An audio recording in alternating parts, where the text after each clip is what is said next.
Welcome back to the Mandarin Blueprint podcast. I'm here with Rudolf, and Rudolf has been on the Mandarin Blueprint course when did you start doing the course, Rudolf? Well, I think it was just before Christmas. I think I joined in December, starting with the pronunciation mastery course, which Okay. took me a little while. Cool. And then I started with characters. Awesome. So I'll go back to that in a second. But before we get into your thoughts about the pronunciation course and the characters and all of that, just tell us a little bit about yourself and why you started to learn Chinese. Well, to be honest, there isn't any particular reason that I needed for my job or some particularly interested in Chinese culture, etc. Of course, it always came to my mind okay, it wouldn't be a bad thing to learn some language that is completely different and from a different culture behind. But I never really imagined, as most of the Europeans, these characters are frightening. Yeah. And so I did not really sincere. And in fact, it was by chance, because I was okay, I should learn German because I'm from Central Europe. We are bordering them, and so okay, just to keep me some kind of regular basis, I took Duolingo courses, and by chance I was what do they have on Duolingo?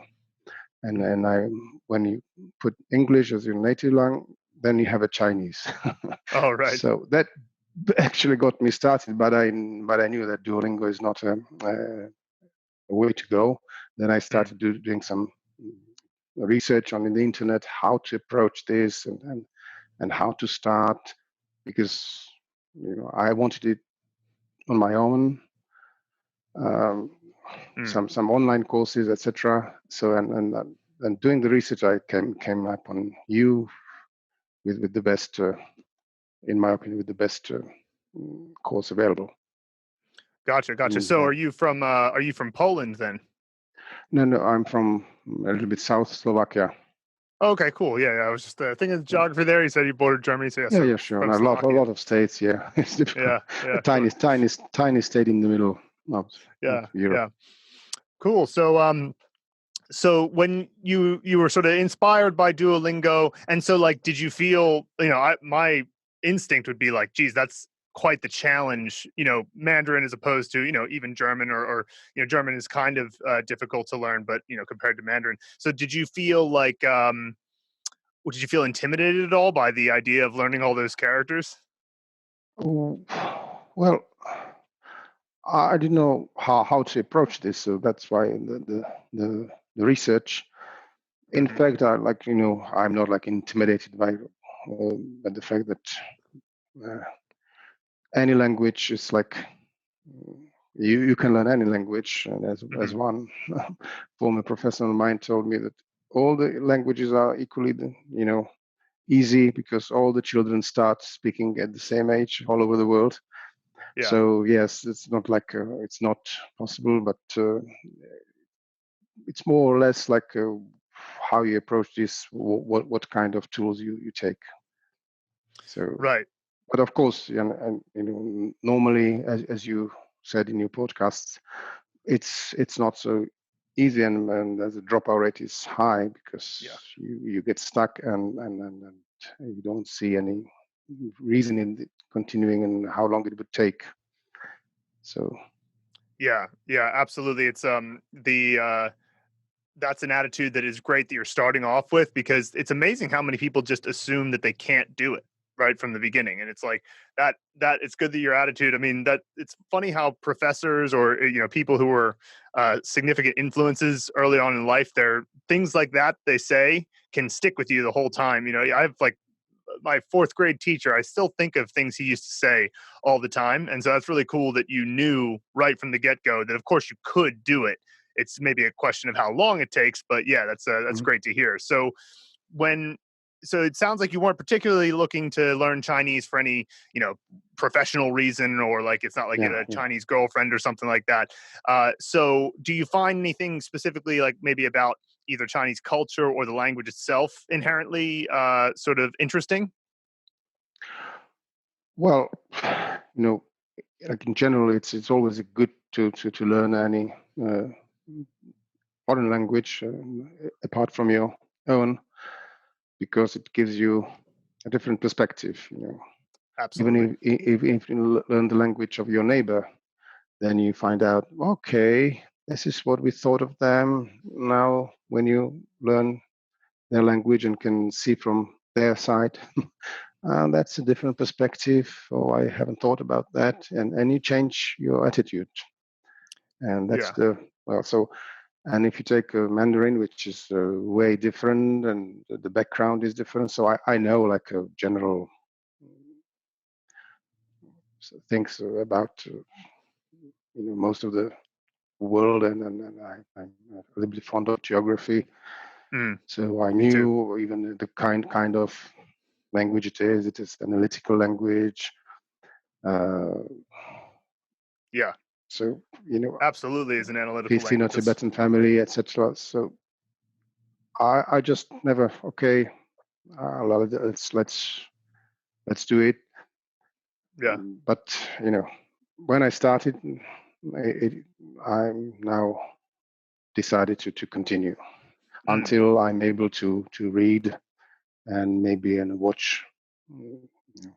So it will take, I guess, quite a lot of time. But yeah, sure, my sure. my Yeah, my my, it's my goal is like not like specific to go too fast. I work right. normal, but this hour a day that you, for example, mentioned in you, I think it's good to have this Hmm. practice and to go on. And I hope that by the end of this year, I will cover all those 600 characters on any foundation course, and then continue Mm, until I am able to read without difficulties and speak maybe later yeah, on. yeah. Awesome. But I'm looking Uh, forward to like get the so because I know that it makes a difference if you know the language and you read and you look at the perspective of the people who speak that language. yeah, absolutely. That's been the constant source of joy for me. Learning Mandarin is just, there's obviously the ability to put yourself in somebody else's shoes, which is fantastic and has helped me, especially in today's climate where a lot of people are maybe angry at China for the recent events.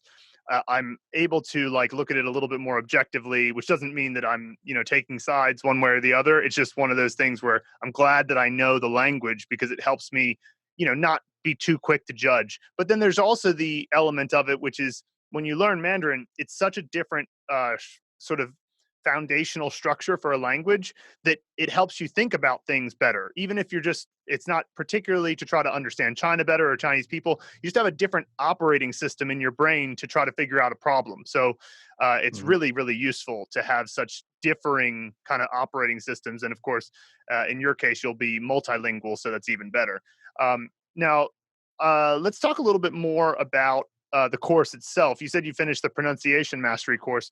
Um, what were your thoughts about how the pronunciation mastery course presented the information, and did you find it easy to follow? What were your general what's your general feedback about that course?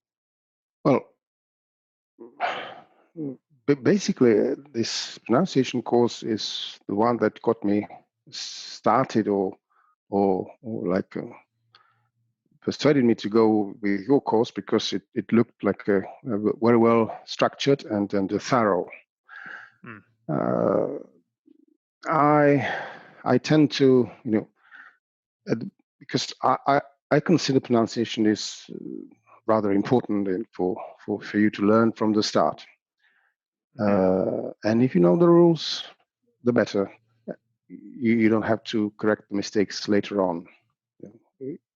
Even with the English, it's difficult for my fellow countrymen, etc. because they assume how words are pronounced, and then they do not learn pronunciation as they learn words, and then they are stuck, since the English is very messy about the pronunciation. But for example, like other languages, like in German, it's there are rules. If you learn them at the beginning, then it's easy. So I find out Right. that it's rather similar with Chinese, and you showed us these rules. It's a very well structured course. I was pleased with that because you pointed out all the main features, like where to put your tongue with those, what you call these problem initials, etc. Mm-hmm. And in my opinion, it's so well structured that you can like outsource it for for Germanophone or Francophone. You just give them a different idea how, with the words, but the structure of the course is very well. So I find it really helpful. Maybe at the beginning,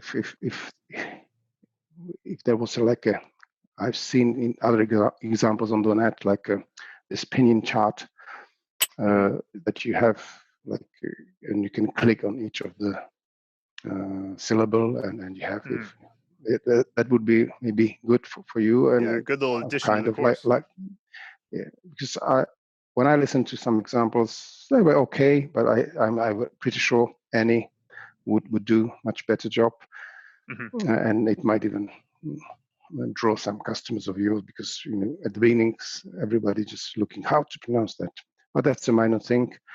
That's a good idea. You even explained, like for example with the Ming Tian, this Ming syllable that you can pronounce it like Ming or Ming. Yeah. So that's good. Maybe the only one thing, or it's not a flaw, it's just in my case, I was just wondering, okay, what is the actual difference between like meal, like chifan, you've got the word chifan, and so you have this fake I, and then you have car, like ch, yo mayo ch.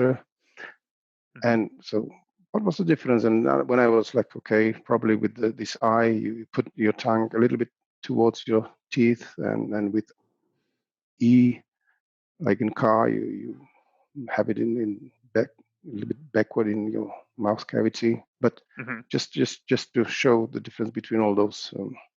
Sure. But otherwise, it was really, really well structured. So it took me some time.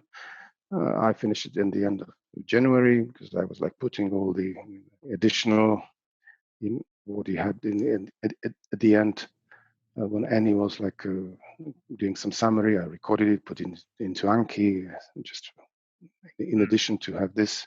But very well structured. So that's the starter for me, actually.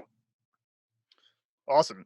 Yeah, well, we completely agree. Pronunciation is the way to start any language, and it really does. Because as I mentioned in the course, I believe I didn't really understand that pronunciation should be the main focus at the beginning. I was more focused on characters, and which isn't the worst thing to do, but it was I maybe 2 to 3 years into my study, I found myself having to undo some bad habits, and that was like obviously a waste of time. If I had just done it from the beginning correctly, it would have saved me a lot of time. And so luckily Luke had the right idea from the beginning, and his pronunciation is excellent, so hence why he taught the course. So then of course after the pronunciation mastery, we go into the regular course, and it's obviously this totally different kind of mnemonic system for learning characters, which a lot of people find very strange at first. Had you ever had any experience with using mnemonic visualization to memorize things before? Not really. I was not like completely unaware of it, because in my case, for example, I have good memory for faces, and I remember when I'm exposed to some faces for some time, I remember usually them. But it's terrible for the names, so I don't remember Yeah. names. And so I was just wondering, how should I improve it? And so I knew there are some mnemonic books about teaching for this, for example, this Tony Buzan, this mind maps is like I came across, Oh, right. Yeah, but yeah. never actually used it that much. Mm, So I was aware, and even if I was when I was searching for how to learn Chinese, almost everyone, one way or another, mentioned this mnemonic uh, techniques to help you. Mm, So mm. not like unaware, but not really using them. Right, right. Yeah, that's that. Well, it's at least in that way you wouldn't have been too overly skeptical. Like some people see the course and they're just like, "What is this?" Well, we're gonna have Arnold Schwarzenegger in my bedroom. What's happening? So it's obviously it can be weird for some people. It's good that you had that understanding. So, how long did it take you, going through the course before you felt like you had a handle on the system? Because obviously each character there's about 6 steps to remembering it. You need Mhm. the actor, the set, the props, and you have to have them interact and all of that. So, about how long? Let's think of it in terms of characters. How many characters did you have to learn before you felt like you had a grasp of the method and that you were confident that moving forward you would have success? Oh, Just I would say approximately. yeah, like after 50 characters, I think I got it. Mm, I was looking at the videos now, but as you mentioned in your course, after this 150, it's not necessary that I always like look at the suggestions if there's mhm, something easier that I can, but I tend to now rely on what comes to my mind and just note it. Uh, mhm, I have to admit that I was like wondering how did the people manage this, because in your Anki, uh, at the beginning you provided also sample scripts for example, right. and I was like when doing my reviews, I was wondering where do they put these scripts, because you don't have this feel for this. Well, I made Right, my own, and I put it somewhere because I'm gonna forget what I when my scene was. So right. I'm putting it directly to the Zankia as well. Sometimes I'm making a little sketch as well, Mm, depending on. yeah. So, but I I I, I think as you have this 155 characters, and after all, you should go your own. Yeah. Well, So luckily, it's not oh, go ahead. not too early. I guess it's enough. These Mhm. these these 100 characters for everyone to get familiar with the technique. Yeah, sure. Yeah, absolutely. We made that, and of course, over the past year or so, we released the course on January 1st, 2019. So, it's now 16 months later or so, and we have gotten something like 5,500 comments on the course of people giving their own suggestions. So, it's kind of cool because we did say at character 105 we'll stop having so many videos, but we've actually inserted a lot of videos now of us sharing other people's scenes. So Mhm. there is still a lot to come. Not every video though, because it's or not every character though, because you'd actually end up wasting more time watching the videos. A lot of times you can just go in and be done in like 30 seconds if you're just using your own mind for it. And I will suggest that uh, the writing down of the scenes is definitely useful when you're getting the hang of the method. But one of the things that if you get really good at it and you start to get good at remembering, okay, like so how can I add emotion to this scene? How can I do things to make things even more visually stimulating? Like, I have a cup in my hand. Could I make the cup bright and shining, or it feels hot, or something like that, where you can plug into these memory sensors? I would reckon that you'll eventually not even need to write them down. Like you'll, Mhm. in the same way that if you have a genuine experience in life and you always remember it, it's almost like you want to hack that process and go, well, what was it about this real experience I had that meant that I didn't need to review it? I just remember it. And so Mhm. as you get better at it, and I mean, Luke and I, people, when we were first doing it, they used to say to us, like, how do you guys come up with this? And I was like, well, we had 3,000 characters of practice. So it's like you get better at it as you go. So I'm sure that Mhm.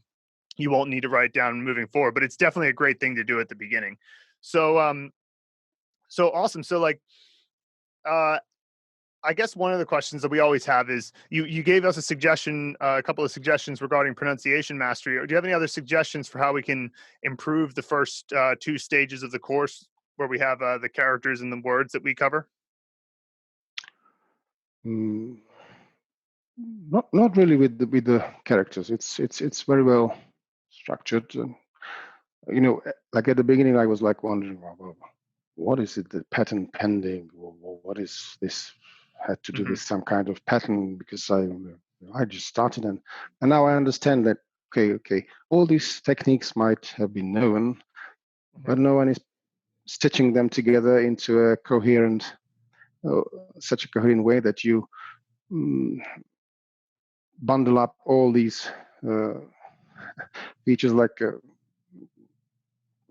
the character meaning and pronunciation. It's I haven't seen it anywhere else. So, for example, when I was like researching, I saw some um, uh, girl from Taiwan based in London. She would give some TED talks about and then release some books called Chinesey, with just nice uh, drawings of the characters but it's not enough. Like you don't have any intonation or tones there.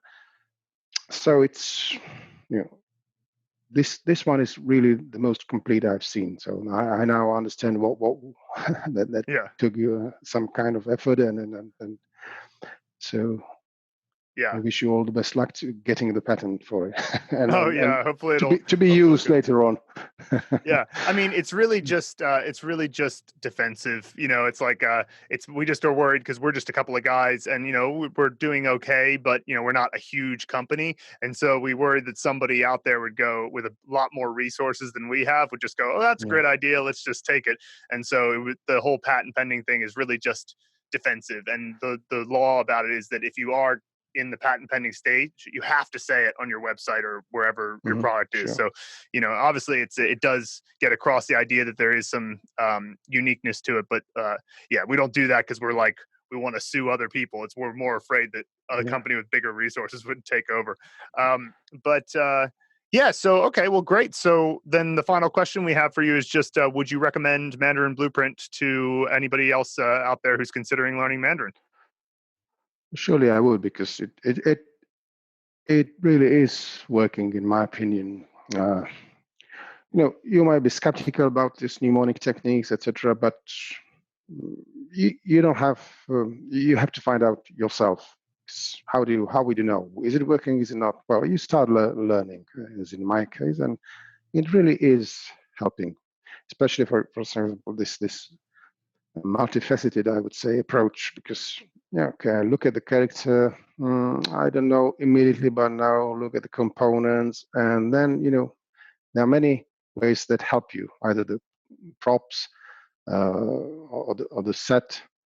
And so you might not remember, but then you just start thinking about it and you just link it together and it comes up. So it really is working. So that's a huge thing. So the method is good. What I would stress here is that what I like is that, okay, in my opinion, in any language learning, you have to do it regularly, and you stress that a lot in your videos, in your emails that come up after you finish. You just don't say you are great, great, great without any, base. Yeah, yeah, So it is important. So and I like that you've chosen Anki as a tool, mm, which is, I think, a good tool, not very maybe user friendly, but you make up for it because you make videos even for folks that are not very technical, how yeah, to use it. So that's a good thing because it's explained there. They can use it. Everybody can use it, and it's a good. I don't imagine any alternatives using some proprietary software, etc. That's a good tool, and you stress it, you have to do it every day. So it's, in my opinion, more than 90% of doing this on a regular basis. And you provide content, and that's something I would like to stress, is that the content is very good. And in my opinion, personally, I usually get distracted because I think, okay, what would be good to learn? Maybe this book and that book and this grammar, etc. Mhm. And I know I do this often, but I know that it distracts me and actually hinders in progress. And in your course, there's everything in it. So I decided, for example, myself, I'm not going searching any other resource. I'm just going to this year to finish this 600 characters and just go on with it. Not getting distracted by anything else. And I think it is sufficient. As I progress, I find it good. Even you now, after I finished this level 12 and seen the new Anki, the last thing, because I think, okay, but it wouldn't harm to know a little bit of grammar. Just do not discover all the rules myself, although I'm not a linguist. And in those new decks you've provided, that's there. So these sentences, these verb how, verb what structures you have. So again, I don't have to worry, and it's just enough if I repeat, and I'm pretty sure I'll get the hang of it. So this is what I would stress. The content is very good, and you don't really need to look elsewhere. What you mentioned is like OCLO, this learning order, optimal character learning order. Yeah, that's a very good thing, and you get the content that is interesting, and you progress. So very good content, and that's I appreciate that. That was your job. Very well done for filling. You've got the good structure, but filling in the content is equally important. So definitely, I would. Well, thank you so much, Rudolf. That was a ringing endorsement, and we appreciate that. And we are continuing actually at the moment working on further grammar materials. We do obviously believe that grammar can be naturally acquired through comprehensible input, but like you said, sometimes you just want to see that thing that explains why is it this way. And so we've been working on those articles. We've already released maybe about 20 of them, which are in the sidebar of the course that you can check out as they'll come up as you go through the course, but you can look forward to that. And we're going to keep making those, and really appreciate you taking the time today. It's not a requirement at all, so we greatly appreciate that. And we'll hopefully maybe we can have a chance to catch up again, maybe in like 6 months, see how you're doing, see if you have any other feedback. And thanks again for coming on the call. Thank you very much. Take care. 谢谢你观看我们的这个视频. If you found this video valuable and you'd like us to help you reach fluency and literacy in Mandarin Chinese as fast as possible without all the headache of traditional learning methods, just head to mandarinblueprint.com to learn more. Also, don't forget to hit the subscribe button and the bell below to be notified every time we release a new video. And of course, 保重.